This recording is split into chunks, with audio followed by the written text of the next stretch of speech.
Der bliver spurgt om, der bliver holdt flere taler, og det gør der, så I skal ikke gå endnu. Og I kan godt gå i baren og forsyne jer lidt. Og jeg ved ikke rigtigt, vi har jo altså Farum Sejlklubs formand. Vil du sige noget for mig? Det vil jeg gerne have. Det vil du gerne have. Ja. Jeg skal lige justere mikrofonen lidt her.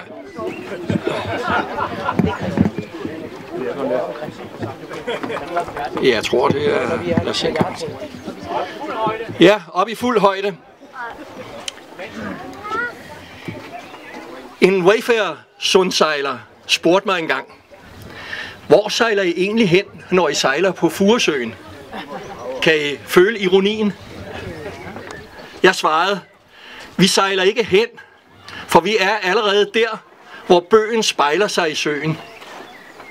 Men skal jeg sætte destinationer på for vores sejladser, så kan jeg nævne Storekalv med middag og solnedgang for anker ud for vaserne. Overnatning i Lillekalv for anker.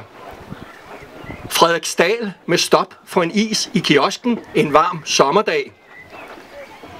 Badetur ved Næsset for anker ud for Skipperskræk. En stor sten, man kan stå på. Hvor mange her kender Skipperskræk? Ja, der er et par stykker. Ja, det er godt. Og så er der broen ved Kolde en sensommer med en rask svampejagt på skrænterne. En destination er også Jagtklubben Furesøen med frokost på broen eller i restaurant Jægerhuset.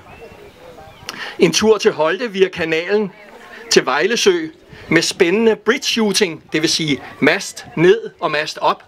Det har vi da også prøvet. Og så er der jo Birkerød Sejlklub, hvor eftermiddagskaffen kan nydes i solen på bænkene på den flotte, nybyggede bro. I kan godt høre, det er nogle år siden, men det var faktisk tilbage i 1980.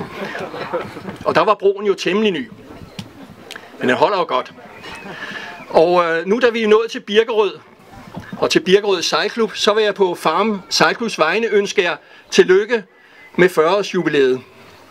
Tak for et rigtig godt samarbejde omkring sejlsporten på Furesøen, og god vind fremover. Og Torben, her er en lille gave til jer fra Farum Sejlklub, og et stort tillykke.